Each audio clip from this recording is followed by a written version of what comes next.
السلام علیکم ناظرین، ہمارے لندن اسٹوڈیو سے آپ دیکھ رہے ہیں سگنیچر ٹاک اور میں ہوں احمد شاہین۔ امید ہے آپ حضرات خیریت سے ہوں گے۔ پروگرام میں خوش آمدید ناظرین۔ آج پروگرام میں ہمیں گفتگو کرنی ہے کچھ انٹرنیشنل جو ایشوز ہیں اس کے اوپر۔ سب سے پہلے جو پروگرام کا پہلا حصہ ہے اس میں کشمیر کی بات کریں گے، اور گزشتہ ہفتے جو بھارت کے وزیر اعظم ہیں نریندر مودی، ان کی ملاقات ہوئی کشمیری رہنماؤں سے، اور انہوں نے دعوت دی تھی۔ ان کی دعوت پر کشمیری رہنما ان کا ایک گروپ جو ہے وہ وہاں پر پہنچا، وزیر اعظم سے ملاقات کی، اور کشمیر کی جو خصوصی حیثیت بھارت نے ختم کی تھی 5 اگست 2019 کے اقدامات سے، اس کے بعد یہ پہلی اعلیٰ سطح کی میٹنگ ہے جو ہوئی کشمیری رہنماؤں میں اور بھارت کی اعلیٰ قیادت میں۔ اور ہم نے دیکھا کہ جب یہ اقدامات کیے گئے تھے 5 اگست 2019 کے، اس کے بعد سے جو ریاستی حیثیت ختم کی گئی کشمیر کی، اور پھر کشمیر میں احتجاج بھی ہوا، اس دوران گرفتاریاں بھی ہوئیں، سخت پابندیاں لگائی گئی تھیں، اور کچھ رہنما جو سیاسی عمل میں شریک تھے اور ان کو ہند نواز ہونے کا طعنہ بھی دیا جاتا تھا، ان کو بھی نظر بند کیا گیا اس دوران، یا ان کو قید میں بھی ڈالا گیا کچھ کو۔ بہرحال اب وزیر اعظم ہند جو ہیں نریندر مودی، ان کی دعوت پر یہ ملاقات ہوئی، اور ہم گفتگو یہی کریں گے پروگرام کے پہلے حصے میں کہ کیا مقاصد تھے اس ملاقات کے، اور کیا ایسی تبدیلیاں آئی ہیں ان 2 سالوں میں، کچھ اس حوالے سے دیکھیں گے، اور خاص کر سب سے بڑھ کر یہ کہ کشمیری عوام کیسے دیکھتی ہے اس ملاقات کو، اور کیا اچیو کرنا چاہتا تھا بھارت اس ملاقات سے۔ اس حوالے سے اور مزید جو اس کے مختلف پہلو ہیں اس موضوع کے، اس عنوان کے، اس کا ہم جائزہ لیں گے پروگرام میں، اور پروگرام میں میرا ساتھ دینے کے لیے موجود ہیں سید مصطفیٰ صاحب، جبکہ خصوصی جو ہماری گیسٹ ہیں نعیمہ مہجور صاحبہ ہیں، سینئر صحافی ہیں، ادیب ہیں، مصنف ہیں، اور خاص کر کشمیر کے حوالے سے کافی کام ہے ان کا، مختلف کتب کی مصنف بھی ہیں، اور مختلف جو بین الاقوامی فورمز ہیں، بین الاقوامی میڈیا ہے، اس کے اوپر باقاعدگی سے کشمیر کی صورتحال پر لکھتی بھی ہیں۔ بہت شکریہ نعیمہ صاحبہ، آپ ہمیں جوائن کر رہی ہیں، اور جی سید مصطفیٰ صاحب thank you very much. Naima صاحبہ آپ سے ہی آغاز کروں گا، یہ بتائیے گا سب سے پہلے تو کہ کیا یہ اچانک سے کچھ خیال آیا بھارتی وزیر اعظم کو اس ملاقات کا، یا کچھ بیک چینل، بیک ڈور، کچھ ڈپلومیسی تھی، یا کوئی رابطے موجود تھے؟ اس حوالے سے کچھ بیان کیجئے گا۔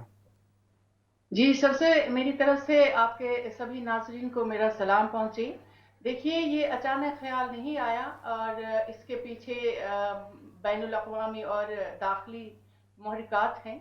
داخلی اس طرح سے کہ سچویشن کشمیر میں بد سے بدتر ہوتی جا رہی ہے، اس لیے کہ انہوں نے جب یہ 5 اگست 2019 کا ڈیسیجن کیا تھا تو اس وقت کہا تھا کہ انٹیگریشن کے لیے ڈیولپمنٹ بہت ضروری ہے، لیکن وہاں پہ مسلسل جو ریسٹرکشنز رہی، کرفیو رہا، کمیونیکیشن لاک ڈاؤن رہا، اس کے بعد پھر کووڈ ریسٹرکشنز، تو صورتحال میں کوئی تبدیلی نہیں آئی بلکہ بد سے بدتر ہوئی۔ دوسری طرف انٹرنیشنل سطح پہ کشمیر مسئلے کو کافی اٹھایا گیا، اجاگر کیا گیا، اور یہ مسئلہ انٹرنیشنلائز ہو گیا، جس میں امریکی کانگریس نے اس کو کئی بار اپنے کانگریس میں اٹھایا، اس پہ اجلاس کیے، اور ان کی طرف سے پھر ہندوستانی حکومت پہ ایک دباؤ بھی آیا کہ جو ہیومن رائٹس وائلیشنز وہاں پہ کشمیر میں آئے دن ہو رہی ہیں اس کو بند کریں، اور دوسرا جو جمہوری عمل ہے وہاں پہ جس کو آپ نے بند کیا ہے، اور آپ اپنے آپ کو جو جمہوریت، بڑی جمہوریت تصور کرتے ہیں، تو کیونکہ وہاں پہ جمہوریت کا کوئی نام نشان نہیں ہے، تو اس وجہ سے مجھے لگ رہا ہے پھر طالبان کا وہاں سے جو امریکی فوج کا انخلا ہونا، پھر چین کا لداخ میں داخل ہونا، تو یہ سارے ایسے عوامل ہیں کہ جن کی وجہ سے ہندوستانی حکومت پہ کافی دباؤ بڑھا، اور اس دباؤ کے نتیجے میں مجھے لگتا ہے کہ مودی سرکار نے جو آل پارٹیز کانفرنس تھی کشمیر رہنماؤں کی، خاص طور سے مین سٹریم لیڈرز کی، ان کو بلایا اور اس پہ بات چیت ہوئی، اور مجھے نہیں لگتا ہے کہ کوئی اچانک خیال تھا، کیونکہ دباؤ کافی تھا جو اس کا اب اصل وجہ ہے۔ جی بہت شکریہ نعیمہ صاحبہ۔ یقینی طور پہ پروگرام میں جب آگے بڑھیں گے مزید اس کے کچھ حوالوں سے بات کریں گے، خاص طور پہ یہ بھی کہ کشمیری عوام اس کو کیسے دیکھتی ہے۔ سید مصطفیٰ صاحب موجود ہیں، ان کو بھی گفتگو میں شریک کرتے ہیں۔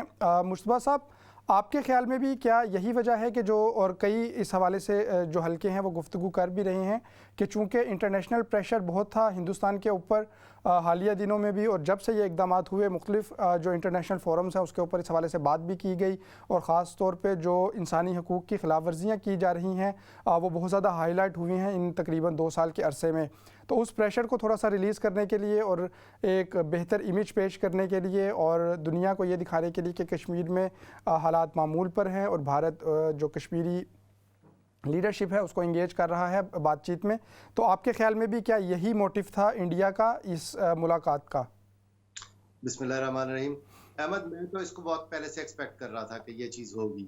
دراصل دیکھیں کہ آپ کو تھوڑا سا بیک گراؤنڈ میں جانا پڑے گا اور دیکھنا پڑے گا کہ جو اس طرح کی حکومتیں جیسے کہ نریندر مودی کی حکومت تھی جو کہ عوامی ایشوز کے بجائے سینٹیمنٹس کو پرووک کر کے اقتدار میں آتی ہیں، جو کہ آپ نے دیکھا کہ ہمارے اس خطے میں بلکہ پوری دنیا میں 3-4 حکومتیں اس طرح کی آئیں، وہ عموماً جلد بازی میں ایسے فیصلے کرتی ہیں جن کو وہ سنبھال نہیں سکتی۔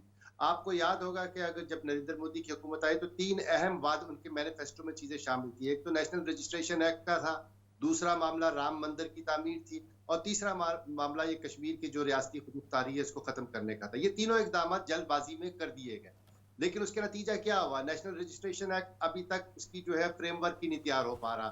روزانہ تاریخوں پہ تاریخیں دی جاتی ہیں، ایسا لگتا ہے جیسے وہ کبھی ہوگی نہیں۔ ابھی بھی 9 جولائی آخری تاریخ ہے، اس پہ نہیں ہو سکا۔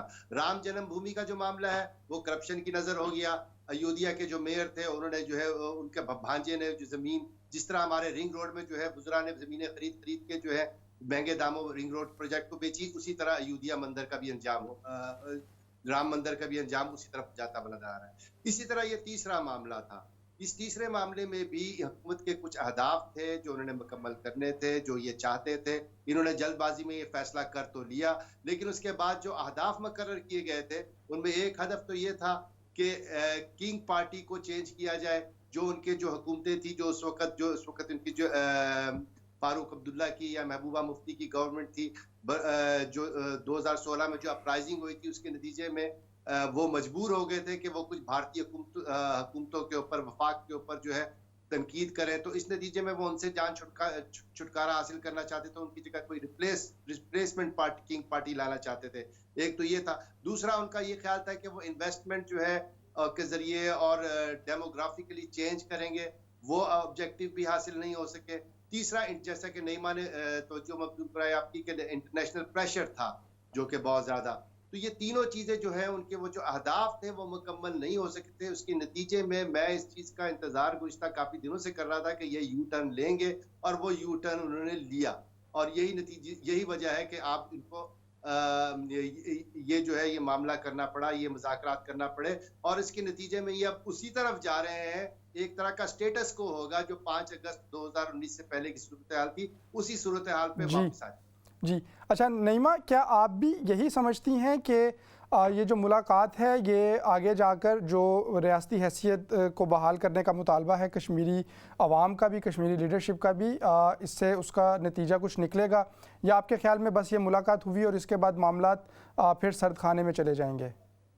دیکھیں احمد، اصل میں یہ جو گپکار الائنس نے جو اپنا ایجنڈا رکھا تھا اور انہوں نے کہا تھا کہ ہم بات کریں گے آرٹیکل 370 کی ریسٹوریشن کے لیے یا 35A کی اس کو واپس کرنے کے لیے، لیکن جب ان کی میٹنگ ہوئی ہے وہاں پہ جو وزیر اعظم یا وزیر داخلہ تھے انہوں نے اس پہ بات کرنے کی اجازت ہی نہیں دی۔ وہاں پہ صرف بات ہوئی ہے کہ اسٹیٹ ہوڈ ریسٹور ہوگا، ریاست کا درجہ واپس ملے گا، جو یونین ٹیریٹری بنایا گیا ہے وہ فیصلہ واپس لیا جائے گا، اور اس سے پہلے وہ چاہ رہے ہیں کہ وہ نئی حلقہ بندی کرنا چاہ رہے ہیں تاکہ نئے الیکشن ہوں، اور اس کے بعد سے کیونکہ وہ جموں میں سمجھ رہے ہیں کہ جموں کی سیٹیں کم ہیں، ان جموں میں کچھ حلقے اور بڑھا رہے ہیں تاکہ آگے جا کے یہ موقع آئے کہ وہ مسلم جو چیف منسٹر ہوتا تھا یا ہیڈ آف دی گورنمنٹ ہوتا تھا وہ نہیں ہوگا، وہ جموں سے ہوگا، کوئی ہندو بھی ہو سکتا ہے۔